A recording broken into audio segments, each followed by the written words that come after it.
States creating this position, it also is enabling us to look at what we need to do to ensure that the needs of disabled people are integrated into the work that we're doing, for example, here in the embassy. This is a new building. This building is accessible. The previous building was not accessible, as an example. My belief is that when we're looking at programs, for example, that deal on women's issues, disabled women need to be a part of those projects because disabled women experience the same types of issues that non-disabled women experience, for example, in the area of violence, in the area of education, HIV/AIDS, the need to be able to show how having a disability doesn't prevent you from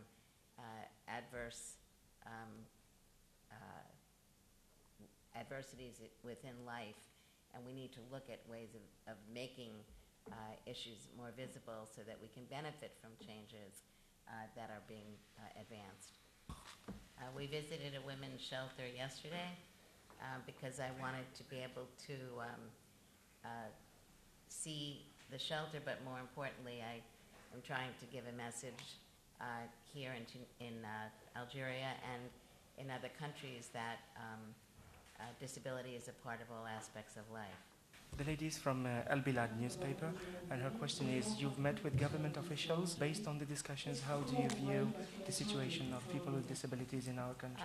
I believe that the government has, from its inception, committed itself to including disabled people as a part of Algerian life. And I believe the discussions that we had with the different ministries indicates both that government has been spending money in the area of disability to help improve quality of life for disabled people, and that it is interested in doing more because it sees disabled people in the community as an important part of the society. The gentleman is from Al Hiwar newspaper, and he's got 3 questions. And the first one is, can we know roughly the number of people with disabilities in the United States? And the second question is there also a future for the United States to invest in wheelchairs in Algeria?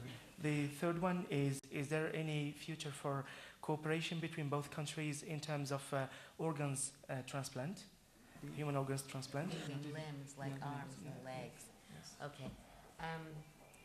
There are approximately 54 million disabled people in the United States. As far as the ability to cooperate on the issues of wheelchair construction and artificial limbs, while it wasn't raised, it's certainly an area that we would be open to having discussions. There are a number of projects in the United States that have been working in different countries on the construction of wheelchairs, using local products, training disabled individuals in doing that. And the area of orthotics, what's called orthotics and prosthetics, is certainly an area that we are very involved with. So if it came as an issue to us, I'm sure I'd be very happy to discuss it. The lady is from Al Khabar daily newspaper, and she's got a question about what is the role generally of NGOs in the United States, and also is there any perspective of exchange of experiences between these NGOs and Algerian NGOs? The role the NGOs play in the United States is a very strong one. There've always been many NGOs, as you probably know, but what I would say has changed in the United States is that there are now many more what we would call DPOs, Disabled People's Organizations, which started, actually, veterans organizations after the First World War and the Second World War. You saw veterans organizations that were disability focused. But then what we've also seen, there are national organizations of the deaf and national organizations of the blind and organizations within states. There also is a new movement of people who have intellectual disabilities and people who have autism where they also have been forming their own organizations. And then there's one other category called Centers for Independent Living and parent organizations. The Centers for Independent Living and parent organizations also have been getting support from the federal government. Every state in the United States has parent organizations and Centers for Independent Living that receives support from the federal government and some from state government, and many also from the private sector.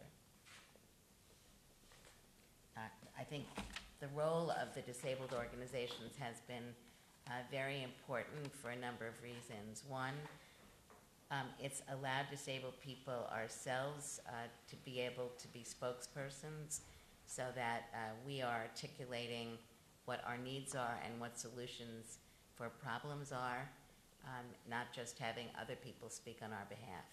And I would say that has, both in the United States, and if you look at the passage of the UN Convention on the Rights of Persons with Disabilities, I think one of the reasons why that convention moved forward was because many governments included disabled people in their delegations, and it enabled, I think, a much more honest and open discussion so that government officials had a better opportunity to really understand what the day-to-day situation is for disabled people and to look at constructive ways of moving forward.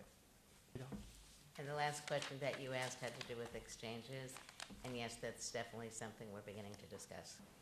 Thank you very much. شكرا. Merci.